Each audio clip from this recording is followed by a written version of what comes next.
말씀을 가지고 함께 세워가는 주님의 교회라는 말씀으로 제목으로 말씀을 나눠보도록 하겠습니다. 제가 에베소서를 살펴보는 이유는 이 에베소서는 사실 그리스도인이 어떻게 살아갈 것인가에 대한 초점과 그 그리스도인이 어떻게 하나님의 공동체를 이루며 살 것인가에 대한 포커스가 이 에베소서에 있어요. 그래서 우리가 하나님 앞에서 어떻게 그리스도인이 살고 또 교회로 부름받은 우리가 어떻게 믿음 가운데 신앙생활을 해야 될까 이걸 고민하면서 올해 우리가 에베소서의 말씀을 보고 있습니다. 우리가 평소에 물건들을 사면, 제품들을 사면 그 제품에는 회사의 이름만이 아니라 또 다른 게 하나 있죠. 로고 또는 심벌 이런 게 있잖아요. 그러니까 회사의 이름도 중요하지만 로고가 무엇보다 중요한 것은 그 회사가 가지고 있는 아이덴티티, 강렬한 임팩트를 그 로고를 통해서 준다고 할 수가 있을 것 같아요. 그래서 소비자는 그 회사의 이름과 로고를 보고 믿고 물건을 구입하죠. 그 회사를 신뢰합니다. 여기 화면을 보면 여러 로고들이 있습니다. 그렇죠? 다 아는 거죠? 우리가 잘 아는 건데 이게 그냥 만들어진 로고는 아니겠죠. 그죠? 그 로고를 디자인했던 사람의 독창적인 아이디어와 이 회사가 지향하고 있는 방향성을 보여주는 것이라고 할 수 있을 것 같아요. 특별히 우리가 잘 아는 이 나이키를 보면 이 나이키의 브랜드의 이 글자 말고 요거 있잖아요. 이렇게 되어 있는 이게 스위시라는 거예요. 스위시라는 말인데요. 이것을 도안했던 제작했던 필 라이트는 이것을 만들 때 움직임과 속도를 생각하면서 만들었대요. 그러니까 우리의 로고의 목표는 움직임과 속도다. 그래서 이것은 뭐냐면 그리스의 승리 여신의 날개래요. 그래서 이 속도감을 가지고 이 나이키 로고를 만들었다는 거죠. 또 하나 보면 이야기 보면 이게 인스타그램이잖아요. 처음에 인스타그램은 브라운과 황갈색으로 로고였대요. 그래서 이게 처음에 사진 작가들 대상으로 만들어진 앱이었는데 SNS였는데 이게 대중들도 많이 사용하다 보니까 이 사용자가 많아지다 보니까 색깔을 많이 넣게 된 거예요. 그래서 다양한 사용자의 정신적인 이 정신을 반영한다고 해서 색깔의 다양성을 모았다고 하더라고요.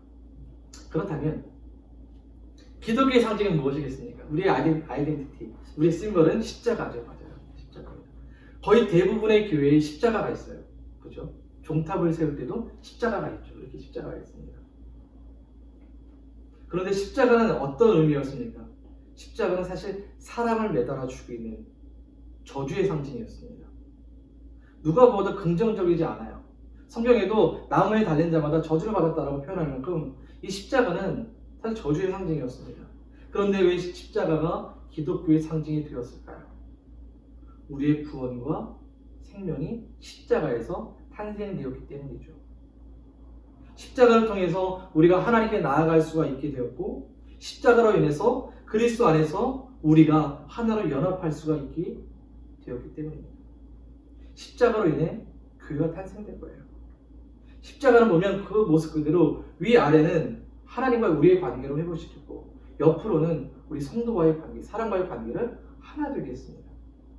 그래서 에베소서 2장 18절의 말씀을 보면 이는 그로 말미암아 우리들이 한 성령 안에서 아버지께 나아감을 얻게 하려 하십니다.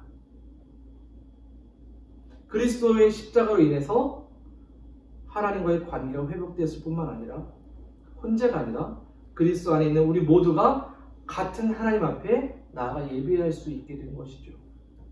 다시 말해서 십자가 아래서 함께 믿음의 길을 걷는 교회로 우리를 부르셨다라는 거예요. 그러기에 우리의 믿음의 삶의 목표는 바로 주님의 교회를 세워가고 주님의 충만함을 우리를 통해 드러내야 한다는 거죠. 자, 그렇다면 오늘 우리가 살펴볼 텐데요. 어떻게 하면 우리는 주님의 교회를 함께 세워갈 수 있을까요? 첫 번째는요. 연합함으로 함께 세워가게 됩니다. 지난주에 우리가 말씀을 함께 살펴보면서 그리스도로 인해서 화목하게 된 우리는 더 이상 유대인이나 이방인이 아니라 뭐라고 그랬습니까? 그리스도인이었어요. 그렇죠? 그리스도께서 한 세 사람을 지으셨는데 그 사람이 바로 그리스도인이라는 거죠. 그러니까 그리스도의 십자가의 은혜 아래서 둘로 나눠져 있던 분열되었던 우리가 하나의 공동체가 된 것이죠. 오늘 본문에서도 이것을 분명하게 확인시켜주고 있어요. 19절입니다. 그러므로 이제부터 너희는 외인도 아니요 나그네도 아니요 오직 성도들과 동일한 시민이요 하나님의 권속이다 이렇게 되어 있어요. 그리스도 안에서는 이방인도 없습니다. 나그네도 아니에요. 유대인과 피 한 방울 섞이지 않아도 그리스도 안에서 유대인 성도들과 같이 하나님의 천국 시민이고 하나님의 동일한 권속이라는 거죠.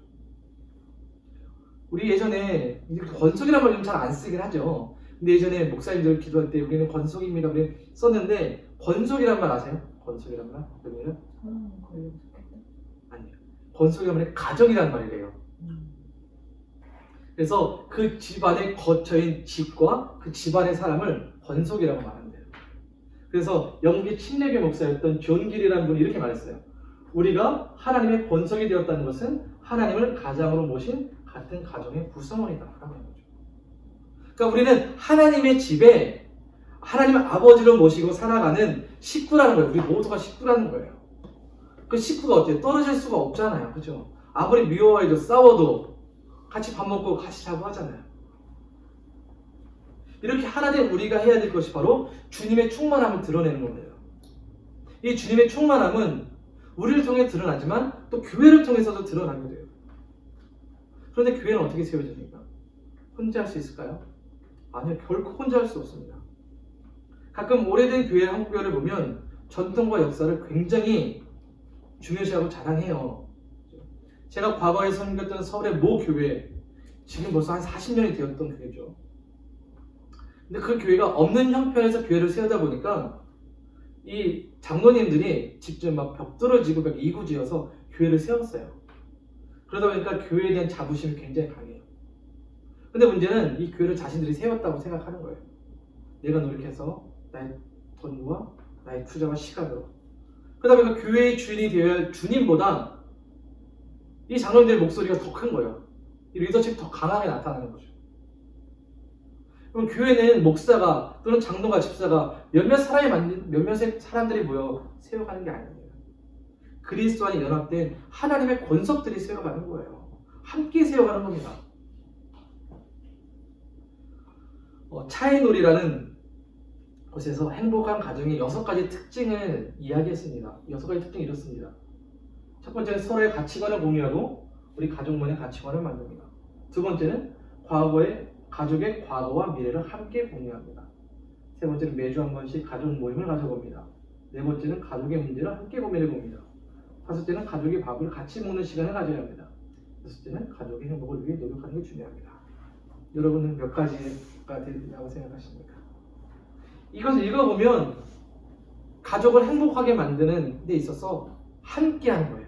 그렇죠? 누가 혼자 한다고 되어 있지 않고 함께, 같이 이런 표현이 있죠. 행복한 가정을 만듭니다.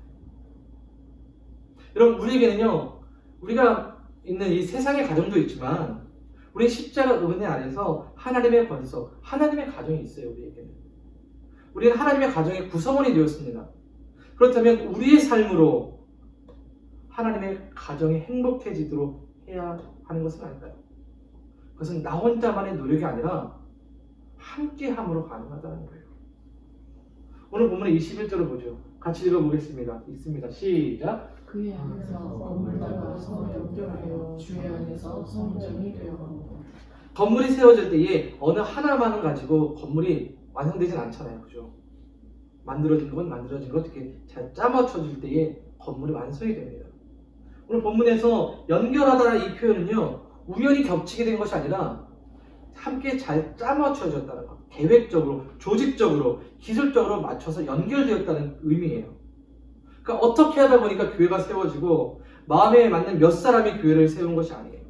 교회의 머리 대신 예수님 아래서 십자가 은혜 아래 연합된 우리 하나님의 권속들이 모여 주님의 교회를 세워간다는 거죠. 교회 구성원을 보면 어쩌다 모인 것 같아요. 어떻게 보면. 특히 이 밴쿠버 이민자의 나라는 더 그런 것 같아요. 자신들의 필요와 삶을 위해 교회를 찾아 나오는 분들이 많아요. 학업 정보, 이민 정보를 얻기 오죠. 특별함이 별로 없어 보여요. 그런데요, 주님은 그런 사람들까지도 주님의 이름 안에 연합해서 교회를 세워가기 원하세요. 하나됨의 연합을 우리 주님이 너무 기뻐하신다는 거죠. 시편 133편 1절을 보면 이렇게 되어 있어요. 보라 형제가 연합하여 동거함이 어찌 그리 선하고 아름다워. 이 시편은 다윗의 노래입니다. 이 노래는요 언제 지어졌냐면 다윗이 헤브론에서 처음에는 분열하고 이제 왕에 올랐을 때에 유다와 베냐민 지파만 나왔단 말이죠. 네, 지금은 12지파가 모두가 다윗을 왕으로 세웠을 때 됐어요. 그래서 이 헤브론에서 이 노래를 지은 거였어요. 이스라엘 백성들이 하나님 앞에서 한 형제요 가족이 되었을 때에 기뻐하며 지은 시예요. 그리고 이 시편의 표제는 성전에 올라가는 노래라고 되어 있거든요. 주님 앞에 한 가족이 된 성도들이 하나님을 예배하며 부르도록, 그래서 모든 이스라엘 공동체가 하나님의 나라를 세워가도록 하나님께 영광 돌리도록 만들어지시다는 거죠. 여러분, 그리스도 안에서 우리는 분리가 아니라 우리가 되어야 합니다. 하나로 연합되어서 주님의 교회를 세우도록 우리를 부르신 거예요. 성경을 보면 하나님은 공동체를 통해 일하셨어요. 12제자를 세우시고 파송하실 때에도, 복음을 전하게 할 때에도 이 제자들을 통해서, 제자 공동체를 통해서 주님은 일하셨죠. 소아시아에 있는 교회들을 보면 어떤가요? 그 교회를 세워가는 대표자의 이름은 보통 바울이라고 되어 있잖아요. 그러나 그와 함께 연합해서 사역을 했던 동료들, 루디아나, 디모데나, 실라, 바나바, 아돌라, 브리스길라, 아볼로와 같은 그 믿음의 동역자들이 함께 했기 때문에 그 교회가 세워졌던 거죠. 이와 같이 서로 연결해서 부족함을 채우고 하나된 모습으로 충만한 교회를 이루어가야 하는 거죠. 그렇게 할 때에 바로 주님의 교회가 영광 받으시고 주님의 충만함이 드러나게 되는 것입니다. 우리는 하나님의 권속입니다. 우리는 그리스도 안에서 하나로 연합되어 있습니다. 이 연합된 우리를 부르신 그 목적대로 주님의 교회를 세워갈 수 있기를 소망합니다. 한 번 더 나아가서요, 함께 세워가는 주님의 교회를 이루어가는 두 번째 모습은 복음의 기초 위에 교회를 세운다는 거죠. 건물을 세울 때 기초는 무엇보다 중요하죠. 우리 집사님 워낙 잘 아십니다. 예전에 한국에서 이 건물들이 무너진 사례들이 있습니다. 이거죠. 대표적으로 한동백화점이 무너졌었죠. 맞아. 와르르 해서 무너졌었죠. 터픽이 될 만큼, 전 세계적으로 터픽이 될 만큼. 그 다음에 브릿지도 한번 무너졌었죠, 옛날에. 그죠? 네. 근데 이뿐만 아니라 예전에 분당에서도 한창 짓고 있는 건물이 무너진 적이 있었어요. 비가 많이 오니까. 그 CCTV에 잡힌 적이 있었는데 왜 무너졌냐 보니까 이 기초가 다 부실했던 거예요. 기둥을 잘 세우고 기초를 잘 세워야 하는데 이게 잘 안 되니까 무너져 버리는 거죠. 기초가 단단하면 건물은 오래 유지가 됩니다. 캐나다에서 나무를 집을 짓죠. 지금 저희가 사는 집도 나무를 짓는데 이 집이 20년 정도 된 집이에요. 그럼에도 이렇게 잘 써 있는 거 보면 좀 신기해. 저는 이 시멘트 콘크리트도 아니고 나무인데, 한 번은 한 집사님 집에 이사 신방을 해서 초대해서 받아갔어요. 하우스인데 그 집을 사서 간 거죠. 근데 알고 봤더니 그 집이 1970년대 지어진 거예요. 거의 제 나이와 맞먹는. 근데 그 집이 너무 깨끗한 거예요. 리모델링만 하고 완전 새 집처럼. 보니까 기초를 아주 잘 다져 넣었더라고요. 여러분, 주님의 교회가 오래도록 세워지기 위해서는 기초가 튼튼해야겠죠. 주님의 교회의 기초는 무엇일까요? 오늘 본문 20절에 이렇게 말합니다. 너희는 사도들과 선지자들의 터 위에 세우신 이분자라. 교회의 기초가 사도들과 선지자들의 터래요. 사도는 예수님께서 직접 부르시고 가르치신 제자죠. 동시에 예수의 부활을 목격한 사람들입니다. 사도의 권위를 부여받은 이들은 예수 그리스도를 전하는 일을 하게 되겠죠. 그리스도를 소개합니다. 그와 함께 선지자는 구약시대에 하나님의 말씀을 대언하고 전하는 자들이었습니다. 하나님의 말씀을 위해 세워진 자가 선지자였습니다. 그러니까 사도들과 선지자들의 터라는 말은 이들이 증거하고 전파한 복음을 말하는 거죠. 하나님의 진리인 복음. 그 복음이 교회의 기초요 근간이라는 겁니다. 그런데 이 복음의 기초가 어디서부터 출발했습니까? 20절을 다시 보면 그리스도 예수께서 친히 모퉁이돌이 되셨다라고 되어 있어요. 사도들이 전하는 진리 복음은 바로 예수 그리스도로 연결되어지고 있습니다. 예수님은 교회의 친히 모퉁이돌이 되신 거죠. 모퉁이돌이 뭡니까? 우리 집사님 워낙 잘 아시겠죠? 모퉁이돌은 주춧돌 또는 기초석, 영어로는 코너스톤이라고 되어 있습니다. 찾아보니까 이렇더라고요. 이걸 가장 먼저 이거 세운대요. 가장 크고 단단하고 좋은 이 돌을 세우고 그 돌을 주변으로 건물을 지어간다는 거죠. 근데 이 돌이 빠지면 건물을 지탱할 수가 없는 거죠. 이 교회 모퉁이 돌이 바로 예수 그리스도라는 겁니다. 성경은 교회의 기초가 복음이라고 말해요. 그런데 이 복음이 바로 예수 그리스도로 이어집니다. 다시 말하면 복음의 중심이 뭐예요? 그리스도 예수라는 거죠. 그러니까 교회는 건물이 아닙니다. 사람도 아니고 시스템도 아니에요. 교회는 예수 그리스도예요. 교회가 예수 그리스도의 기초 위에 세워진 거예요. 그러니 교회는 결코 무너지지 않죠. 흔들리지 않습니다. 영원하고 안정적이고 든든해집니다. 예수님이 지탱하고 계시기에 세상의 어떤 것에서도 흔들리지 않습니다. 사도행전을 보면요, 교회의 시작은 사도들로부터 시작돼요. 초대교회가. 그러나 그들이 세운 교회는 그들이 가진 능력과 인격과 성품이 아니었어요. 바로 성령의 능력과 그리스도의 복음이었죠. 요즘 교회에서 목회자를 청빙할 때 얘 보면요, 학벌과 실력, 건강 뭐 이런 것들을 봐요. 한 10년 전에는 이제 운전할 수 있는, 새벽에도 운전할 수 있는 사역자를 뽑았어요. 근데 요즘에 이렇게 보니까 사진 편집, 영상 편집 할 수 있는 사람을 뽑아요. 그러니까 제가 지난번 교회에서 사임할 때도 이렇게 올라오니까 예배 영상 편집할 수 있는 이런 거 봐요. 그러다 보니까 제가 안타까운 게 이 목회자가 말씀을 연구하고 이렇게 전하는 것에 좀 초점을 맞추면 좋은데 기능적으로 사역할 때가 너무 많아요. 그러니까 부목사로 사역할 때 내가 굉장히 딜레마였던 게 내가 이게 행정실 직원인가 목사인가라는 생각이 들어요. 행정 직업이 너무 많으면 어느 날은 출근해서 집에 갈 때까지 성경 한 장을 못 볼 때가 있어요. 차라리 그러면 속으로 나를 뽑지 말고 행정 직원을 뽑지 라는 생각을 해볼 때가 있었어요. 우리가 해야 하는 일은 복음의 기초는 예수 그리스도가 중심이 되어서 그걸 전하는 일을 해야 하는데 그게 안 되니까 안타까운 거죠. 이게 좀 바뀌어있나 이런 생각 좀 들어봅니다. 여러분, 사도와 선지자들이 전한 복음의 진리 위에 교회가 세워졌어요.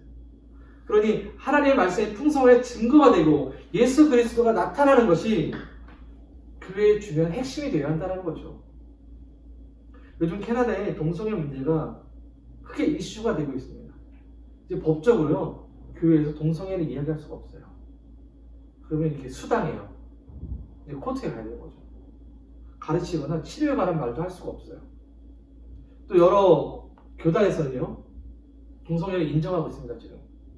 네, 정말 여러. 제가 속해 있는 이제 이 밴쿠버 지역에 있는 이제 교회 협의회에서도 이 문제에 대한 논의들을 좀 했거든요. 저는 이 밴쿠버 교회 협의회가 하나님을 좀 두려워하고 좀 바른 신학적 판단을 내리고 그리스도의 복음의 가치를 좀 지켜줄 수 있게 저는 바라고 있어요. 복음의 진리인 예수 그리스도가 교회의 기초, 우리의 그것이 기초라는 생각을 언제나 해야 합니다. 교회의 시스템, 운영하는 방식, 셀처치, 가정교회 이런 것은 언제든지 바뀔 수 있어요. 또 사람의 관계나 성품도 바뀔 수 있잖아요. 이것을 통해 교회를 이루고 세워가면 교회는 불안해질 수밖에 없습니다. 그렇잖아요. 아무리 건물을 열심히 잘 짓고 내진 설계가 되어도 강력한 지진에는 어쩔 수가 없잖아요.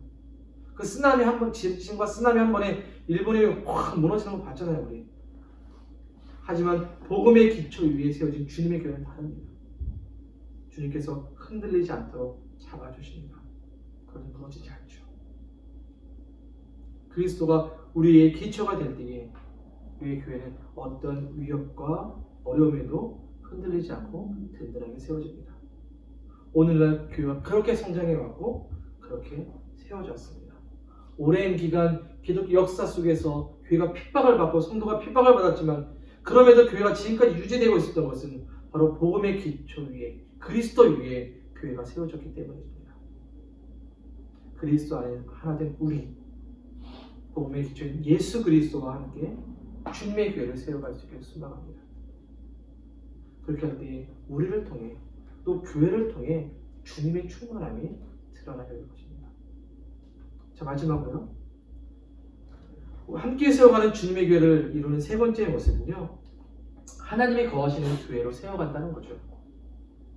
지금 전 세계적으로 경제적 어려움이죠. 막 인플레이션이 막 올라가고 있습니다. 서울에 집값도 많이 올랐어요. 그죠? 사람들이 소위 영끌해서 집을 산다고 할 만큼 이렇게 집값이 올랐습니다. 그래서 예전에 신문을 보니까 이런 얘기가 있더라고요. 서울에서 한국에서 집을 살려면 30년 동안 일해서 사야 되는데 먹지 않고 월급을 모아야지만 집을 산대요. 근데 우리가 살아가는 북미주도 다르지 않잖아요. 그죠? 지금 옷을 쓸 때 1,600불 내던 렌트비가 지금 2,000불이 넘잖아요. 저희 처음 왔을 때 1,000불 냈거든요. 근데 그때 1,600불이면 정말 좋은 타운하우스가 살 수 있어요. 막 방 4개짜리 막 이런데. 근데 지금 이게 몇 년 사이에 집이 볼 수 없어요. 지금 1,600불이면 베이스먼트가 살아야 되거든요. 신문을 보니까요, 가정소득의 40%가 렌트비래요. 그러니 뭐 우리가 이것을 살면서 어떤 뭐 취미 생활을 하고 가족들과 여유를 즐기고 이렇게 너무 어려워진 거죠, 현재. 그렇죠? 그런데 문제는요, 이렇게 집값이 올라가는 이유는 투기 목적도 많아요. 제가 한 선교사님하고 식사하면서 얘기 나눴더니 그 선교사님 가정 옆에 베트남 젊은 부자가 사는데 집이 여러 채래요. 그러면 집을 왜 렌트 안 주냐고 물어보니까 자기 집이 더러워지는 거, 망가지는 거 싫어서 집 안 줘요. 집을 비워놓는 거죠. 여기도 써니에도 좋은 집이 있는데 비워놓는데요. 이러면 렌트 줘야지 내가 했는데. 그러다 보니까 캐나다에서 요즘에 빈집 자랑을 받아요. 투기하지 말도록 하는 거죠. 그럼 만약 집이 있는데 그 집에 사람이 살지 않으면 그 집은 제대로 된 집일까요? 집의 역할을 하고 있는 것입니까? 집은 사람이 그 공간에서 먹고 생활하기 위해 만들어진 구조물입니다. 분명한 목적이 있죠. 그 목적대로 사용되어질 때에 집으로서 가치가 있는 거예요. 만약 사용되어지지 않고 방치가 된다면 그저 하나의 건물일 뿐 집은 아니겠죠. 교회도 마찬가지입니다. 교회는 하나로 연합된 성도가 그리스도의 기초 위에 모여서 하나님의 영광을 나타내는 곳이에요. 하나님은 우리를 당신은 찬양하고 예배하도록 부르셨죠. 그곳에 하나님이 거하세요. 오늘 보면 22절입니다. 같이 읽어보죠. 시작. 너희도 성령 안에서 하나님이 거하실 소속가 되기 위하여 그리스도 예수 안에서 함께 지어져 가느니라. 교회의 분명한 목적이 뭐예요? 하나님이 거하시는 초소가 되어야 한다는 거예요. 하나님의 임재가 있는 곳이 바로 교회라는 거죠. 구약 성경을 보면 하나님의 성전의 첫 번째 성전은 솔로몬 성전입니다. 그죠?